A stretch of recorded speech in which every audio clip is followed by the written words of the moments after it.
afternoon. Hope you all are back after lunch. Next, we have an interesting discussion between Ms. Neena Rai and Mrs. Vijita Singh Aggarwal. Ms. Neena Rai is an author and an artist based out of New Delhi, India. Her latest book is called Amazin Ayodhya, and it is based on her research of the Valmiki Ramayana. The book offers authentic information about the city, which will not only help understand the life and times of ancient Hindus, but also the revered figures of Rama and Sita. She is also a columnist, artist, yoga enthusiast, and ex-model. Professor of Management and Director, International Affairs at GGS Indraprastha University, Mrs. Vijita Singh Aggarwal is interested in Indian studies. She has coordinated the course for Indian identity through the lens of Swabhash, Swaraj, Swadeshi, and Swadharma in collaboration from Indoy Analytics. She currently works actively with women self-help groups. She has won several awards, including the Dr. Sarvapalli Radhakrishnan Teachers Excellence Award in 2020. She is also a member of the advisory board of the Nandgarh Board of Vedanta. Ms. Neena will now indulge in a discussion with Mrs. Vijita on Amazin Ayodhya and ancient Indian heritage. Over to you, ma'am. So thank you, Jaya. It was rather elaborate introduction. And do we do simultaneously, Neena ji? Okay. Okay. So thank you, everyone. Special thanks goes to Gopu and Shyamji for inviting us here. Thank you.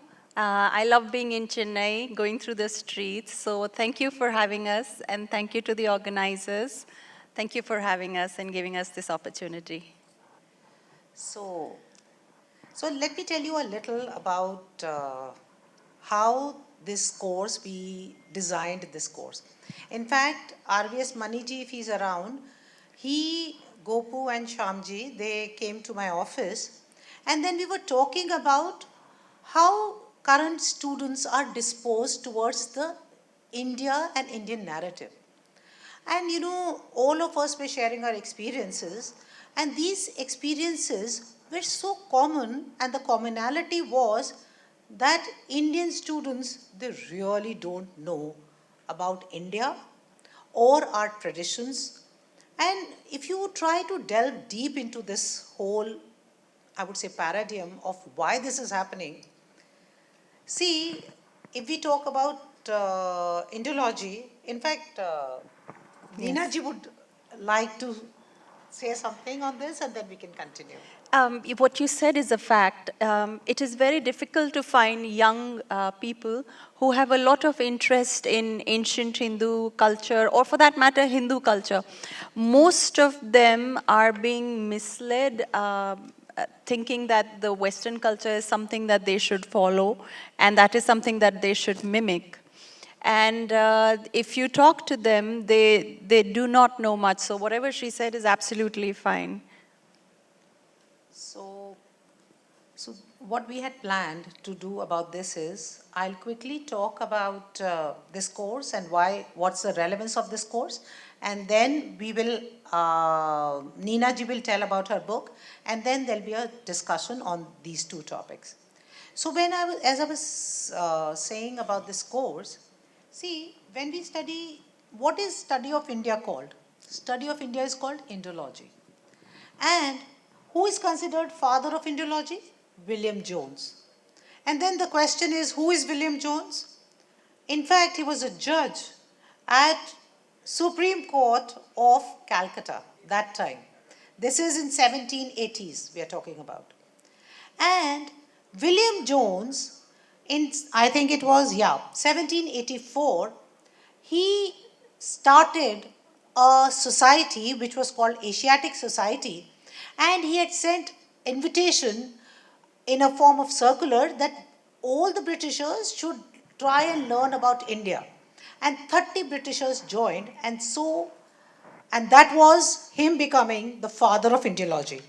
In fact, I was very surprised when I had gone to Oxford and I had found this panel there. Now this panel It shows William Jones on a desk and our Pandits sitting at his feet.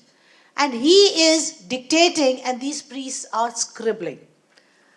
And let's now also talk about what are the Indology centers, famous Indology center. Again, Vienna, Heidelberg, Halle, Mainz, French Institute of Pondicherry, Tübingen, Zurich, Oxford. What does this indicate? Obviously, that we have given our locus of control to outsiders. And then what happens? We have, before I talk about what happens, let me quickly say a little bit about postmodernism. Now, postmodernist studies, and if we talk about Indology, Windy Doniger, Sheldon Pollock, these are great proponents of postmodernist studies. Now, postmodernist studies, what are they doing? They are, before that, postmodernism, there's a concept of death of the author. Now, death of the author holds that an author's intention and background, including their politics and religion, should hold no special weight in determining how to interpret their work. And here comes a barrage of Western thinkers trying to interpret us from their framework. I'll give you very small examples, 2, 3 of them.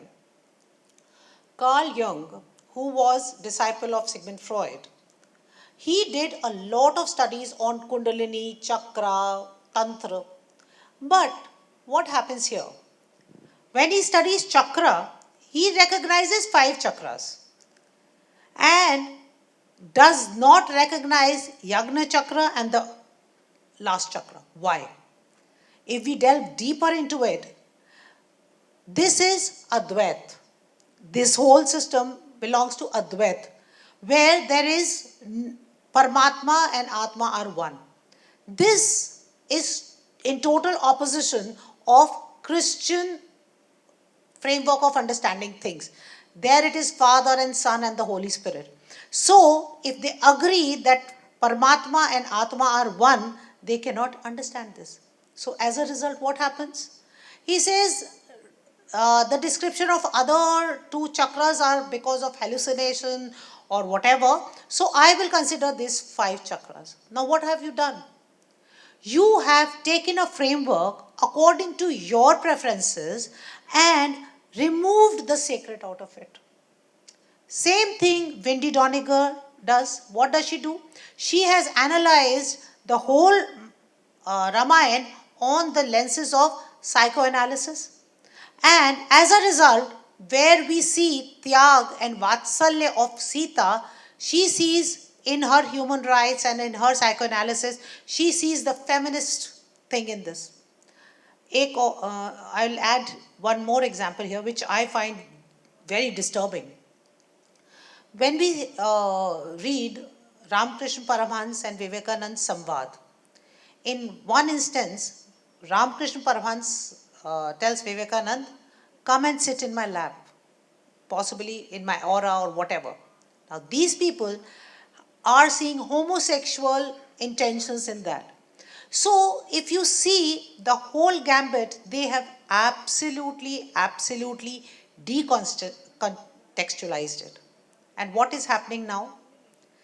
Anybody who wants to study about India reads these texts, and then the person becomes very frustrated and confused about our own thing. And that is why we thought that we are going to have this course where students are able to see the Indian identity through the lenses of Swarajya, Swabhasha, Swadeshi, and Swadharma. Now, 2 minutes I'll take to just explain why we chose these 4 concepts. When we talk about Swarajya, or let's come to Swadeshi first. When we talk about Swadeshi, see, if right now, if you go through Google, which is the most common form of looking for information, Swadeshi, you will only find Swadeshi movement. You will not find anything about what is the ethos behind Swadeshi. What had happened? See, every country will succeed if they follow their own model. But in India, what we did? When we got independence, we followed Soviets model. And when our rate of growth is like 2.5, 3%, we called it shamelessly. I will use this word with full responsibility. Shamelessly, we called it Hindu rate of growth. Whereas in 1500s, we had 27% contribution to the world GDP. Still, this was called Hindu rate of growth, this absolutely low rate of growth. Then what happened? 91, according to Washington's consensus, we brought in LPG, liberalization, privatization, and globalization. In fact, we have our own model of Deen Dayal Upadhyay, Ekatma Manavvad or integral humanism, which basically doesn't deconstruct like the Western lenses. It says that from individual you can go to society well-being, from society well-being you can go to Rashtra well-being, your environment, and then to divinity. Such a seamless, beautiful construct. Here also, this has been deconstructed. Now they have work-life balance, which doesn't take into consideration your national and your sustainability and your divinity. You have humanistic management. Again, they have removed divine aspect or divine perspective out of this. So, now if we talk a little about Swarajya, when Tilak gave the concept of Swarajya, it was such a beautiful concept. It did not conflict individual and the society. In fact, I would like to read from this, if I can find. Yeah. Tilak's Swaraj was based on Vedanta. He said, since there is no duality between the individual and the universal soul, thus Swaraj joins personal purpose of life with the national purpose. This is so different from social contract theory. So similarly, I will not take much of the time.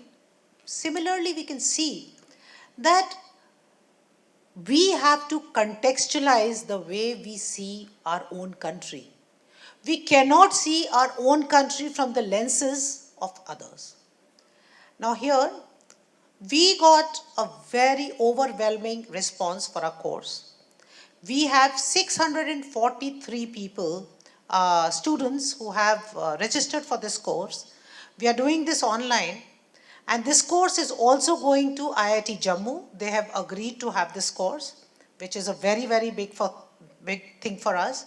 And we also are trying to have this course in various universities and institutes. So this is about the course on Indian identity. Over to you, Neena ji. Thank you. That's really lovely to know that you have such a wonderful course going on, which will help educate the coming generations of our own culture. And it's actually quite bad to say that we need to educate our own people of our own culture. I mean, it's quite shameful, but I'm so glad that this move has been taken. So many congratulations to you. Before I begin, I want to ask the audience, how many of you here celebrate Diwali?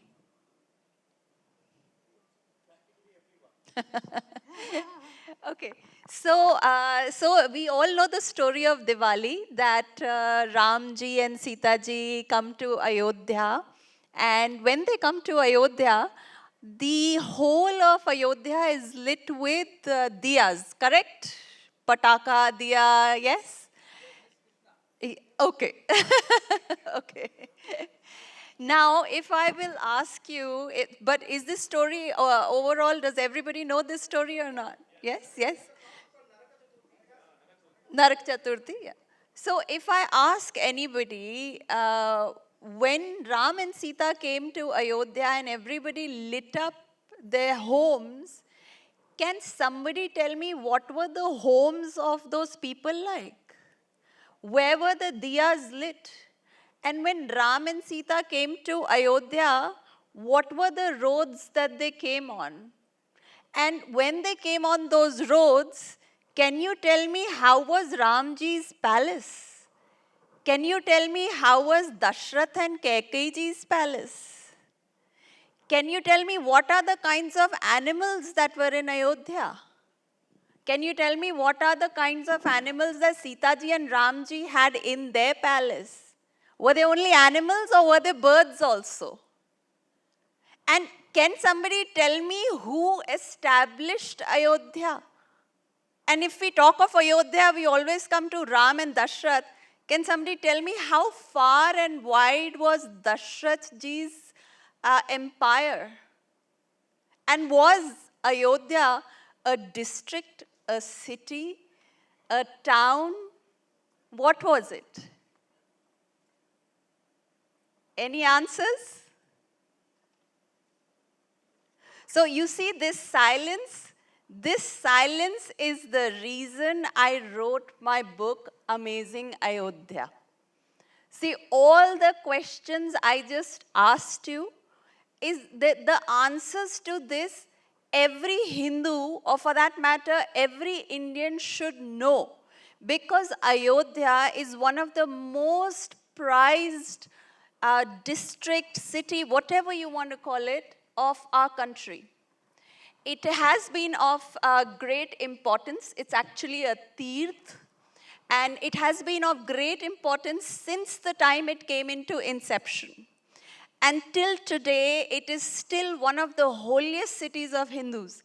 Yet, if you ask our own people, can you describe Ayodhya to me? Can you tell me what was the layout of Ayodhya? Was it circular, rectangular, hexagonal? Can you tell me about how the army was? Can you tell me, was there a fort? What was there? So in my search for all these answers, in my search for my own culture, and in my search and my own need, I wrote this book wherein I gave people an insight on how people lived in ancient times. And it is something to be very proud of. So for example, I'll answer some of the questions that I just asked you. All the questions, by the way, I asked you, the answers to these questions are given in my book, Amazing Ayodhya. This is available on Amazon, and it's available on most, in most leading bookstores. So I asked you a question, can somebody tell me the shape of Ayodhya? So Ayodhya is made according to Vastu. Now, I don't know about Chennai, but in Delhi still, houses are made according to Vastu. And these houses are called Vastu compliant houses. And in the market, they have a higher price than those that are not Vastu compliant. So all of Ayodhya was made according to Vastu. It had a rectangular shape. In the Valmiki Ramayana, it says 3 by 12 yojan. So that means it was 3 yojan in breadth and 12 yojan in length. That made it rectangular. And it had the Saryu river flowing around it and making a moat around it. They had a beautiful moat as well. Now Ayodhya is propagated as a spiritual city. But it is not a spiritual city. It is not a city wherein it is so spiritual that nobody can fight Ayodhya. The word Ayodhya means that which you cannot fight, but not with spirituality, but with military intelligence and military might. This is something that nobody tells you. And this is something that Valmiki says in the Ramayana, that true to its name. And why does he say true to its name? He describes the whole of Ayodhya as a military city with a stronghold. It has, animals. It has this very unique weapon called Shatagni. Has anybody heard of the Shatagni? Yeah. So the Shatagni is one of the most unique ancient weapons. It's like a missile. And the Shatagni was on the ramparts of the stronghold. Now the ramparts are that area wherein, that broad area wherein the army can walk and from there they can shoot. This is an area around the fort. Any fort that you will see, they have a rampart. So and then there is a moat outside of Ayodhya which the animals cannot cross. And then beyond the moat, he's built a jungle for 2 yojan. So these are some things that none of us knew about Ayodhya. And I thought that writing this book, I will be able to tell people what they should have already known. Most of us have read the Valmiki most of us know about Ramcharitmanas and the Ramayans, and we all know the story, but we do not know the glory of Ayodhya. Another interesting thing I'm going to tell you. Inside Ayodhya, again, it was based on Vastu. It was very Vastu compliant. The streets of Ayodhya were Vastu compliant. The design of the streets was in such a manner that in the center was a Garbha Griha that you could not cross. And there were main streets, the Rajbithi, which went from north to south, and then east to west, and then various streets that followed in a grid pattern. Can somebody tell me in today's date which cities follow grid pattern layouts? Anybody? There are agraharas in this part of the world where people have been living for years, where they have a pattern of houses. They have a pattern, right? So today, the grid pattern is copied maximum in the West. So New York has a grid pattern layout. Then we have Abu Dhabi, which has a grid pattern layout. And then a Westerner who designed Chandigarh gave it a grid pattern layout. So the grid pattern layout, which the Hindus were practicing and putting it in use in ancient times, they have forgotten it today. And I'm saying that because I come from the north, and in the north there are not many cities that are designed in a very, very convenient and easy to follow grid pattern. So there are so many of these kind of gems that I have, I have researched and put it in my book. And all the questions that I asked, all the answers are also available in the book.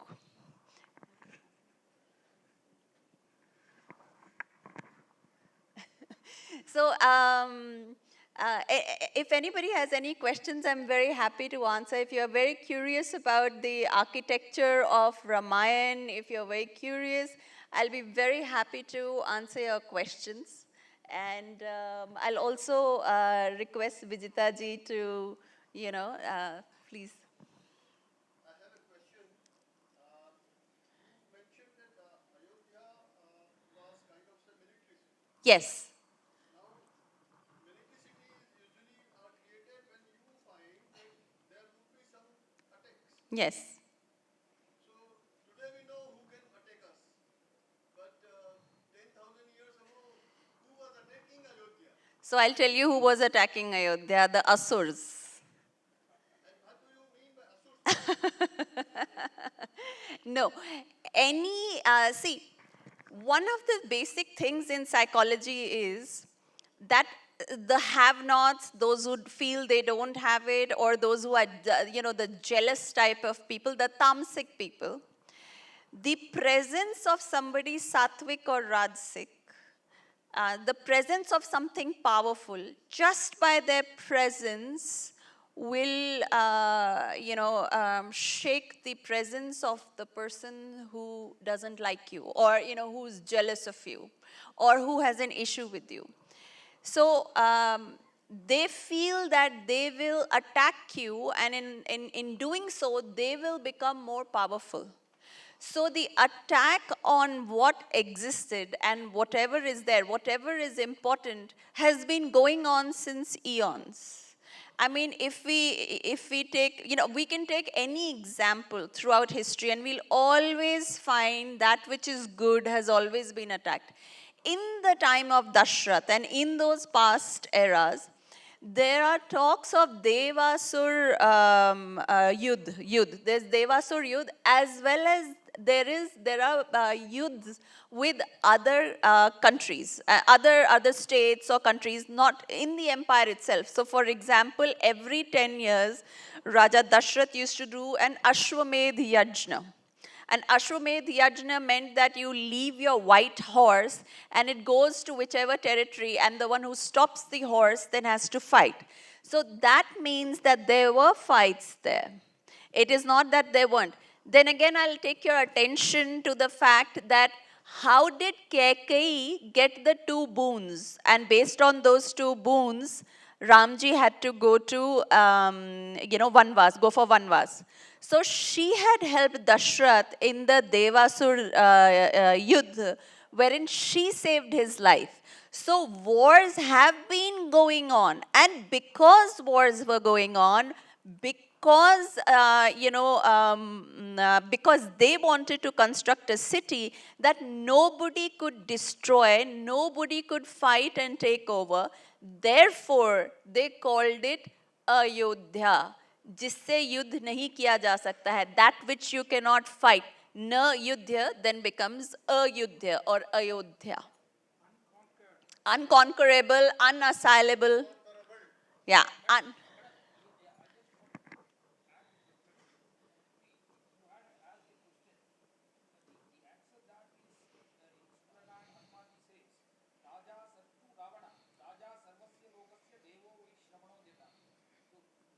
Raja of Ayodhya is not only the king, the ownership of the kingdom is not limited to the earth alone. The entire earth is ruled by Ayodhya, but it also extends up to the heavens. Yes. And they had a chariot, that chariot of Suryavamsha, the Raghuvamsha. Raghuvamsha jo chariot tha, it can fly up to the heaven. The only chariot which can fly up to the heaven. Whenever they want, they can take the, and there was no enemy to Dashrath, no enemy. Yes. But in heaven, yes. Asuras were never interested in Ayodhya. Asuras were always fighting with the Devas. And Dasharatha used to, not only Dasharatha, the entire dynasty of Raghuvamsha has always helped the Devas in their youth. Okay, so I'm going to read out the passage for you wherein Kaikeyi tells Dashrath about the war. So she says, and this is written, yeah. Okay. Because Ayodhya is unconquerable. Somebody who has got the guru of Vasisht, who can with his Brahmadan stop all the astras of the mighty Vishwamitra. No army can even think about fighting any kings of Ayodhya. It is all the wars in that period only refers to Devas only. Sir. Okay, so there is another mention of the various wars that were fought. If you don't want me to read out the Devasur Yudhya, then I shall tell you about another shlok wherein.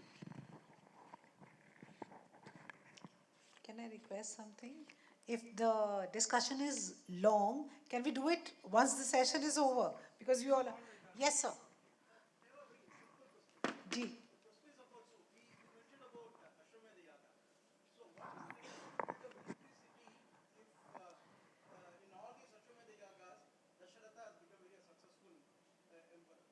No, automatically in Ashwamedh Yajnas, a king doesn't become.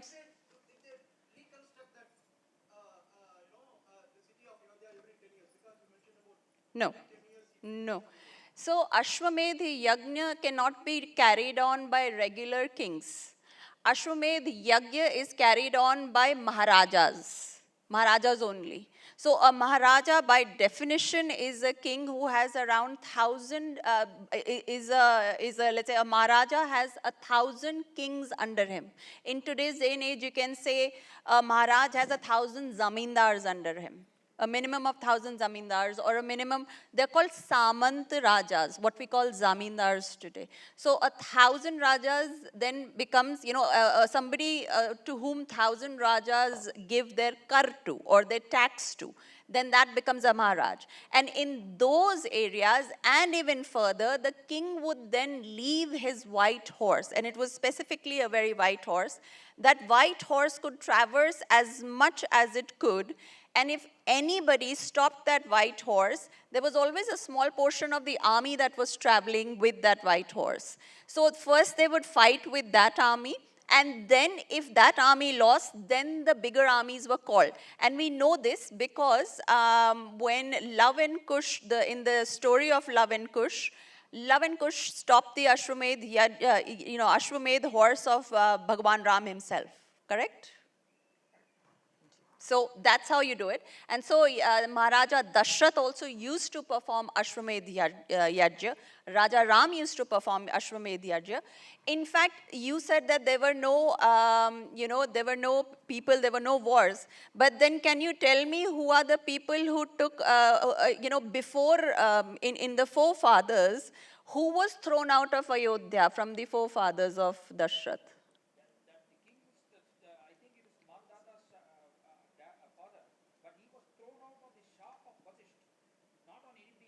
Okay.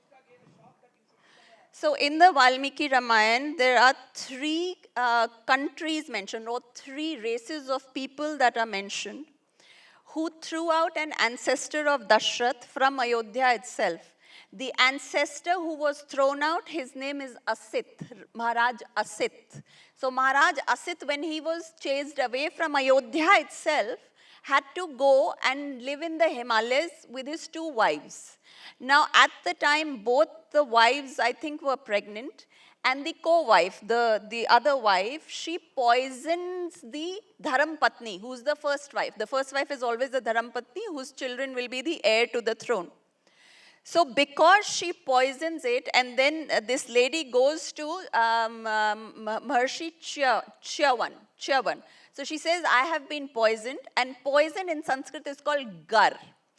And so the Maharshi says, do not worry, you will have a great son, and that son will become a great king. And that son becomes a great king. And when he was born with poison alongst with it. Can anybody tell me the name? Yes, correct.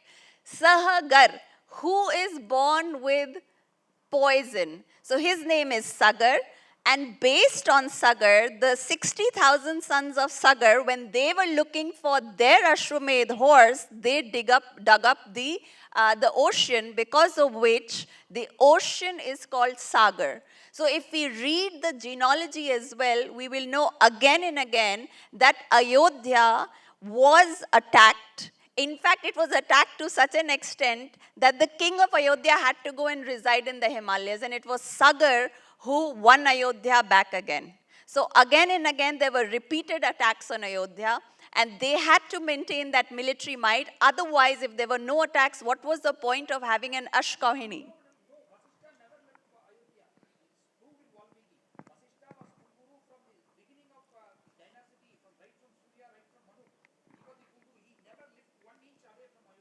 Sure. So I suggest you read the Valmiki Ramayana, and in Valmiki Ramayana, read the portion wherein Bhagwan, Vashishtji, by the way, is saying these stories. And to whom is he saying the story? He's saying this story to the priest of Maharaja Janak at the time of talks of marriage. So whenever there is a marriage in a traditional Hindu family, we talk of the gotra, we talk of the history, we talk who's the father, who's the uncle.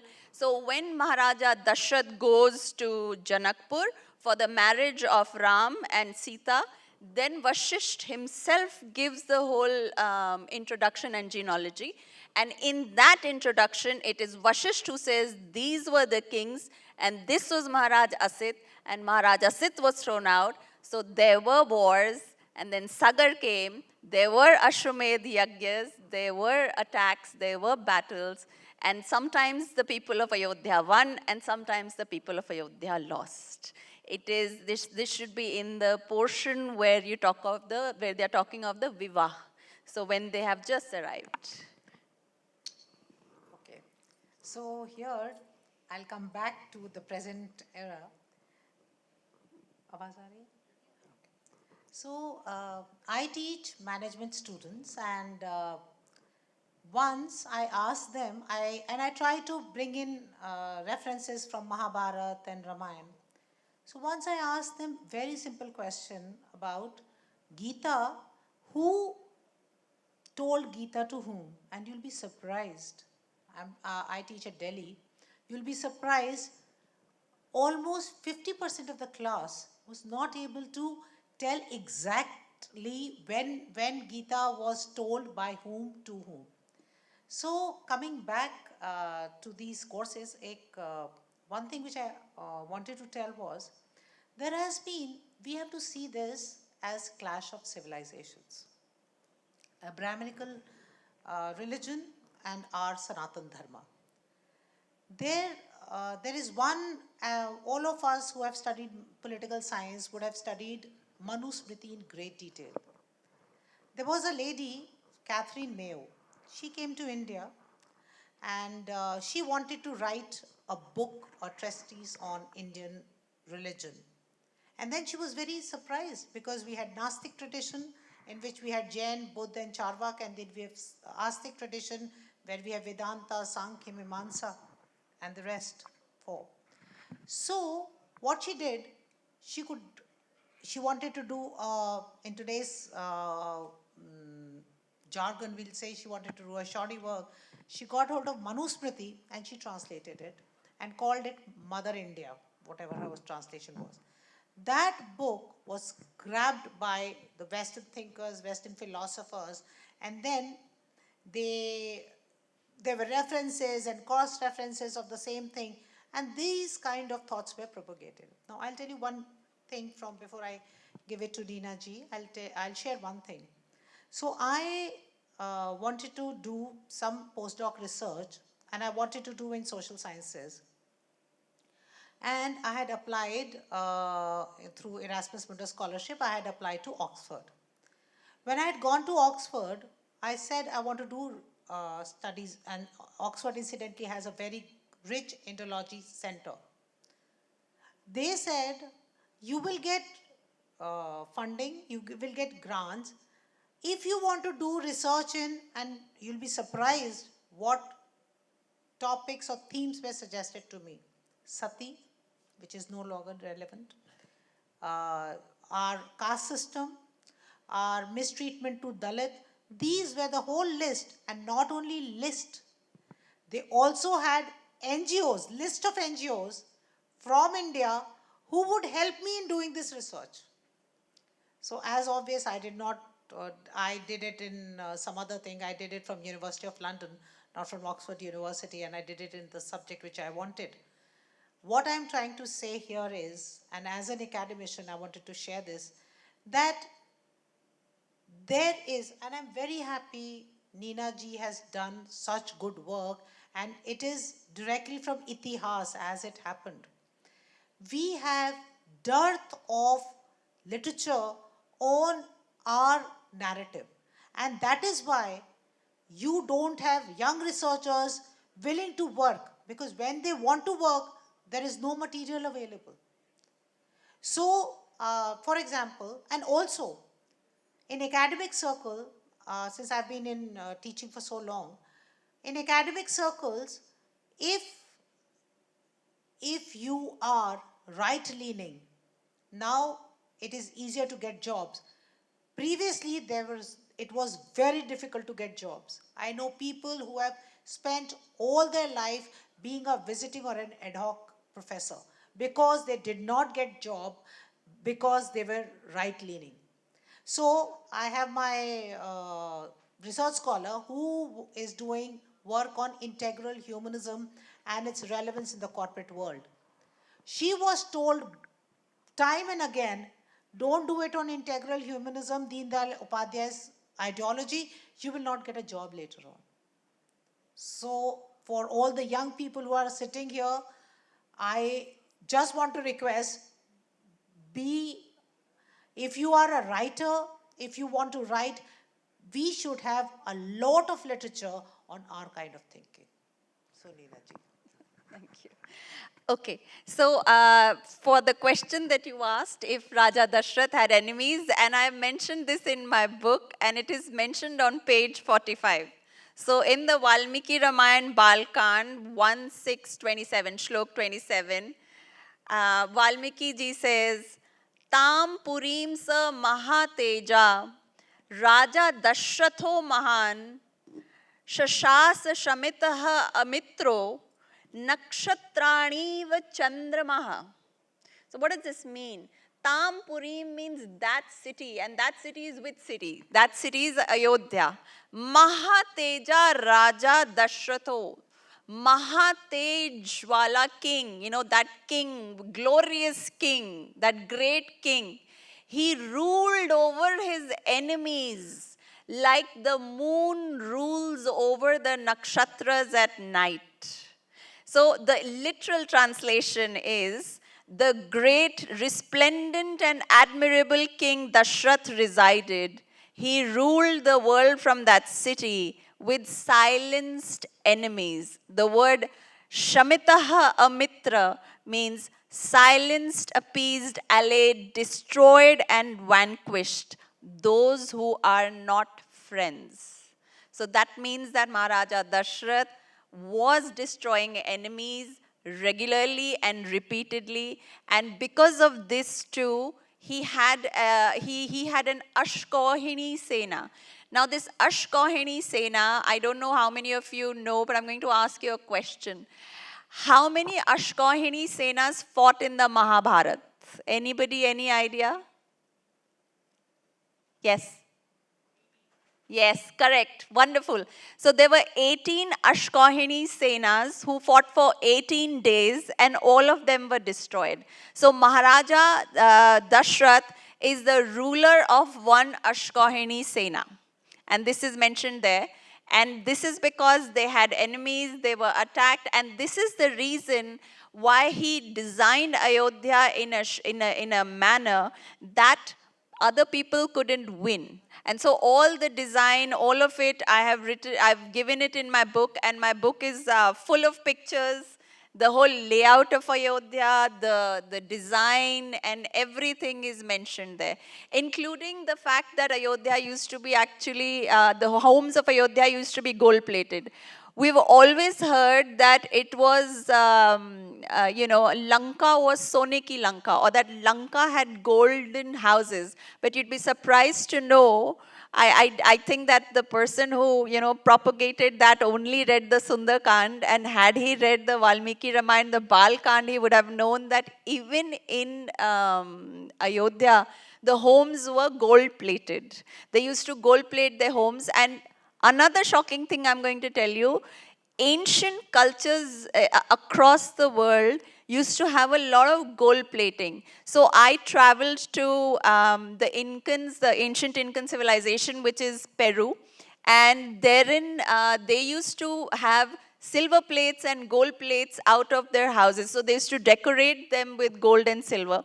Now, I also went to Egypt. In Egypt, again, the internal rooms and everything, in fact, their coffins, everything was made of gold, and all their, for example, the Tutankhamun's grave that was recovered, that was full of gold. So in ancient cultures, they used to have this concept of gold plating their homes. And can anybody tell me, where did this idea of gold plating come from? Why did they gold plate it? Any guesses? Any guesses? No? So there is a very, very interesting line in the Valmiki Ramayana. So in the Valmiki Ramayana, it says that the houses are like the vimans of the gods.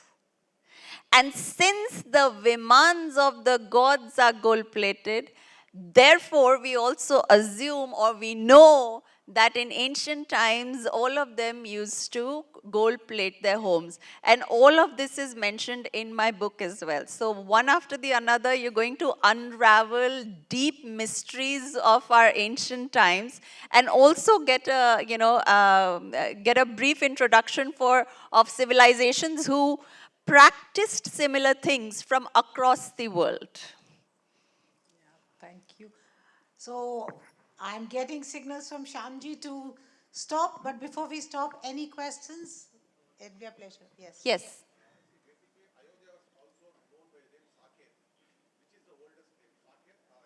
Ayodhya.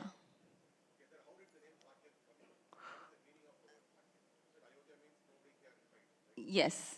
So Saket was a name that was given much later. I do not know the from where that name came out because my expertise is on Ayodhya per se. So I can't really help you on that. But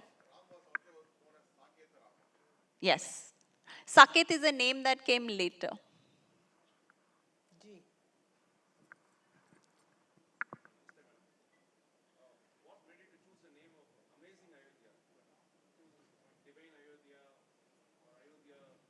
I did not want to call it Divine Ayodhya because I come from a military background.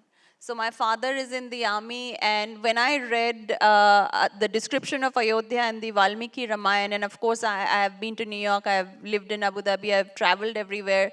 So everything that, all the ancient cultures that I came across, I thought that it was an amazing district or an amazing city.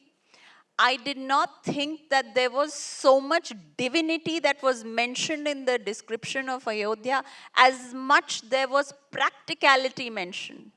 Everything that you read about the description of Ayodhya of those times describes practical application of warfare, practical application of, a good construction of a city, practical application of good, design which enables a city to protect itself when there is an attack. So for example, you would wonder why there would be a moat. What is the importance of a moat?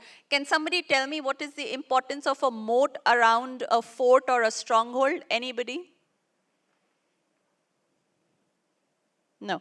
So in ancient times and even today, we have 4 wings of the armies. In ancient times, we used to have 4 wings of the armies, and that is why the army used to be called the Chaturangi Sena. Chaturang, that which has 4 parts. Now, which are these 4 parts? So the first part, or I'm just giving it in random, there's no order per se. The first part is the infantry, the second is the cavalry, the third are the elephants, and then the fourth we have the chariots. These are the 4 basic parts. Now, whenever there is a fort which has a moat, the reason the moats were constructed is so that the 3 parts, the chariots, the elephants, and the horses, the cavalry, is not able to cross the moat and enter into the stronghold. Only the infantry could get in. But if it is a very crowded city, which Ayodhya was, there was no way an infantry could fight a war inside the city. So as a girl coming from an army background, my grandfather was in the army, my father is in the army. These are very basic applications of protecting oneself from attacks and wars, which was put in Ayodhya. In fact, the way the towers were structured were done so that they could fire at others. They could fire missiles at others, the way the towers were constructed. Then Maharaja Dashrath had 2 yojans more of jungles right across the moat as well. Why did he do that? So whenever there is a jungle before a city, the attacking army's movement gets slow, because the elephants, the chariots, they can't cross through the jungle as swiftly. So these were ways of stalling, and these were ways of segregating. So in military strategy, if somebody is attacking you, one of the fastest ways to spoil an attacking army or to make them, worthless, is to separate them. And a moat would do exactly that. So when I was researching all of this, I understood what was being said. And I also, as an artist and a person who has a great interest in architecture, when I read the other details, I thought that this was a very practical city made in ancient times to protect itself. I did not find anything that it had divine protection. And if it had divine protection, then where is it today? We lost it, right? So we have the habit of giving divinity where it doesn't belong. So for a very practical city, if we give it divine interpretation, which we shouldn't, so this is the reason I called it Amazing Ayodhya, because it is amazing. It is, if you read the kind of detail, the kind of military might, and the kind of thought process they had when they created it, it is absolutely amazing. Now I'll tell you another amazing thing now that you asked me. So in ancient times, you did not, today we have those tar roads, right? So dust doesn't fly. So they were so smart then, because there must be chariots and horses going, and if you go on a kacha road, which is like, a mud road, the dust is going to fly. Even like if it is a bricked road, dust flies. So in Ayodhya, they used to continuously keep the roads wet and sprinkled with petals, flower petals or flowers, so that there is no dust, and instead there's a beautiful smell. And when you step on rose petals or when you step on flowers, instead of a stink, they always give out a beautiful smell. So these were just some of the amazing things I came across in the design of Ayodhya, in its greatness. And that is why I called it Amazing Ayodhya.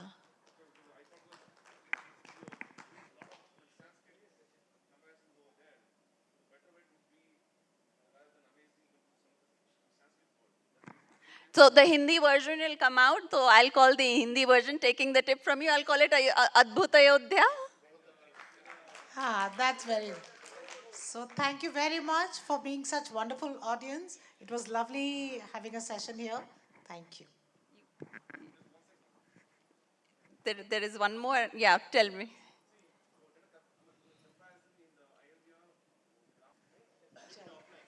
We'll take it. There's one last question. Yes. Bilkul, sir. Excellent. Excellent, sir. Excellent. So actually, for the time we have been constrained, this is just the trickling, and I'm sure there's more to come. So thank you, everyone. Thank you. Thank you. And thank you for the lovely questions. Thank you, Mrs. Vijita, for elucidating on the topics of Swabhasha, Swarajya, Swadeshi, and Swadharma. Thank you, Ms. Neena, for sharing the journey behind your book and for giving us deep insights on Ayodhya. Now, Mr. Jay Mohan, CEO of Strategic Ventures, will felicitate Ms. Neena and Mrs. Vijita.